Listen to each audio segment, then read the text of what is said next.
All humans are driven by their curiosity. There is always a desire in our minds to explore the unknown, the mysterious, and get an adrenaline rush out of it. As for me, I get my adrenaline rush from urban exploration, which involves exploring structures that have been abandoned and left to rot at the mercy of Mother Nature. Urban exploration is pretty popular nowadays, thanks to the internet. If you're an urban explorer with a YouTube account, there's a good chance that your videos will become viral. Exploration of abandoned places always has its dangers. These dangers include collapsed floors and ceilings, police, gang fights, toxic mold, and carcinogenic fibers from old insulation. There are, of course, reports of paranormal activity in some of these places, which makes sense, as some of these places have a very dark and disturbing past. I myself had a run-in with the paranormal a few months back. At my university, I am currently enrolled in a cinematography class to pursue my degree in film production. For Halloween, my instructor, Mr. Anderson, had assigned a Halloween-themed project. Our project was to simply create a scary short film. As a result of my hyperactive imagination, I came up with the idea of filming something that was terrifying in real life. I wanted to go ghost hunting at a haunted location, catch something scary on camera, and blow the other films from my fellow students out of the water. All of the places I had explored up to that point had zero paranormal activity, but I figured my latest destination could change that. At the edge of town, on a giant hill, stands a complex of buildings that was once a lunatic asylum. There is no modern feel to its appearance. When you gaze upon the massive stone towers, you feel like you're right in the middle of a horror game. I'll present a little bit of history, but I'll try not to bore you with numerous details. The asylum was constructed in the late 1800s under the Kirkbride Plan, created by Thomas Kirkbride. Kirkbride believed that the insane should be offered large rooms, fresh air, and sunshine to cure them of their illness. The asylum was meant to be a safe, comfortable place for the mentally ill, but it eventually became hell on earth for its patients. According to federal investigators, there were reports of patients breaking out of their rooms and going on murderous rampages, killing any staff members in their way. Suicide was common there, as some people hung themselves from the ceiling with bed sheets, while others dipped their heads in pots of boiling water stolen from the kitchen. The torture of innocent patients became the norm, as some were restrained for so long that their skin grew over the restraints. Some patients were forced to sit in baths of boiling hot or freezing cold water for hours on end. Some patients underwent lobotomies. In a lobotomy procedure, an ice pick would be shoved through the patient's eye socket, and the frontal lobe would be disconnected from the rest of the brain. Some patients would become crippled, while others would be reduced to non-responsive vegetables. The place was eventually closed in the 1980s due to abuse and neglect.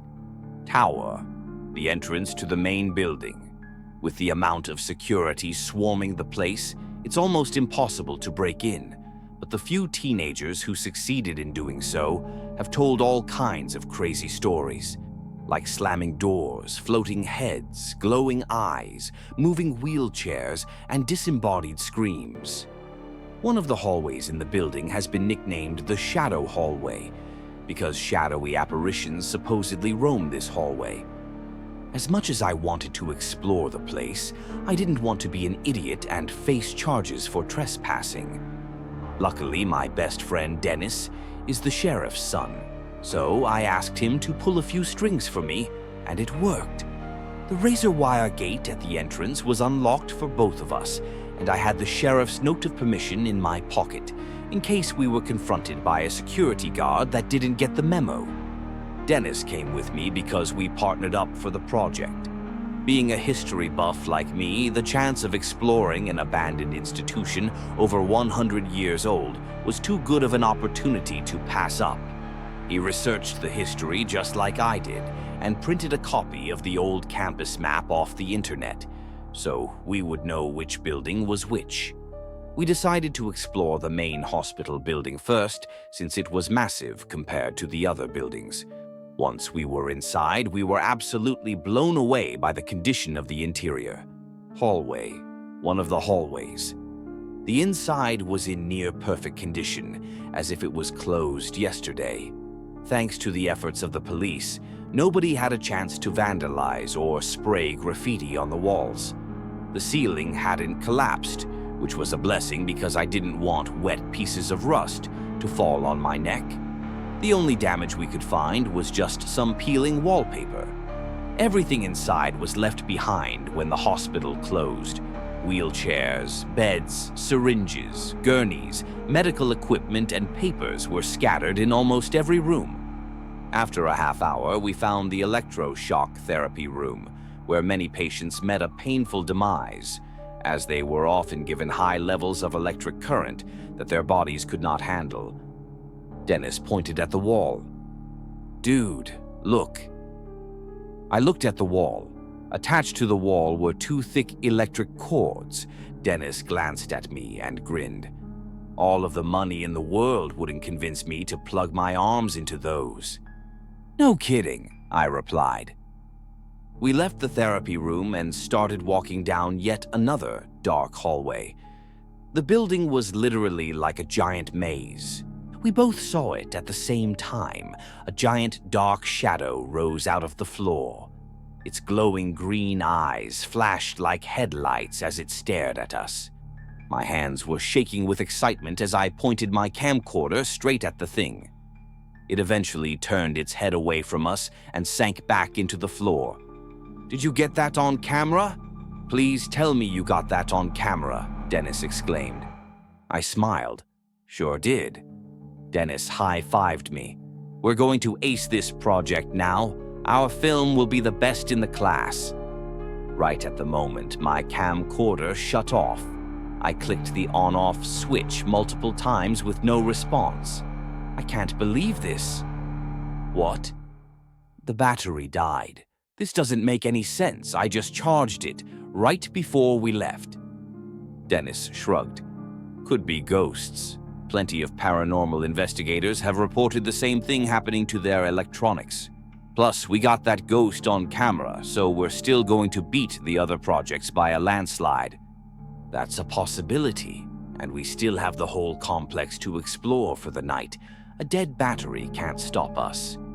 We eventually found ourselves in Ward D, where the most violent female patients were kept. On each side of the hallway, the patient rooms had thick wooden doors with giant brass locks on them. That's when it happened. Without warning, every single door simultaneously slammed shut with a series of loud bangs. We froze. It appeared. There wasn't a flash of light, no misty fog, no stuff like that you see in cheesy horror movies. She just appeared out of nowhere. She was wearing a simple white hospital gown. Her skin was as white as a skeleton. Her eyes had no pupils, no irises, and no veins. They were just empty, white circles. A few wisps of blonde hair stuck out of her head at random angles, like strands of hay on a broom. She spoke. Why are you two here? You're here to watch me suffer, aren't you?" Despite her terrifying appearance, her voice was smooth and sweet, dripping with honey as she spoke. We stood still, frozen with shock. She continued, "Doctors, both of you told me that you wanted to cure me so that I could return to society, but you were lying. I knew you were lying. Every time you locked me in an empty room, and every time you shocked me and burned my flesh, I saw that wicked look of glee in both of your eyes. You didn't want to cure me. I was just an experiment to you, a guinea pig for you to toy around with. Eventually, you two got bored with me, so you wanted to have one last experiment. While I was fully conscious, you strapped me to an operating table. You wanted to slice my brain to pieces and watch me scream in the process. You wanted to kill me the most painful way possible and enjoy my attempts to break free from the straps. You succeeded. My eyes wandered to her hands, and I saw the object she was clutching in her right hand. It was an ice pick. She noticed me looking at the pick and smiled. As she smiled, her face stretched itself apart like bubble gum. She spoke one more time. "You see, doctors, all I want is a little revenge. Is that too much to ask?" Her mouth then opened into a large, gaping hole as she unleashed the loudest, most blood-curdling scream I have ever heard in my life, and I hope to never hear it again. It wasn't just your ordinary scream. Her scream entered my head, and it occupied all of my thoughts. It stirred up all of my fears and amplified them to the point that it was causing waves of pain to travel throughout my body. I don't know how else to describe it. It was like she was an embodiment of fear itself. "Run!" Dennis yelled as loud he could. She rushed at us with lightning speed, and we ran down the staircases like the building was on fire. When we reached the ground floor, we took a leap of faith and jumped out of a window frame with no glass present. Once we were outside, she didn't follow us. "Is she gone?" Dennis's face was white with fear. I took some deep breaths. "It looks like it." Dennis pointed a trembling finger at the hospital. "I'll tell you one thing, man. I'm never going in there again. Whatever those doctors did, it made her evil." At this point, we were soaked with sweat as we walked home, looking behind us every few seconds. And yes, we had nightmares. Who wouldn't after experiencing what we experienced? I'm not going to end this story by warning you not to explore abandoned asylums, as most people are just gonna ignore me and continue to do so anyway. I am simply warning you to be cautious. Sometimes, pursuing our hobbies can have some unexpected results. By the way, if it was any compensation, we did end up getting an A+ on our film project.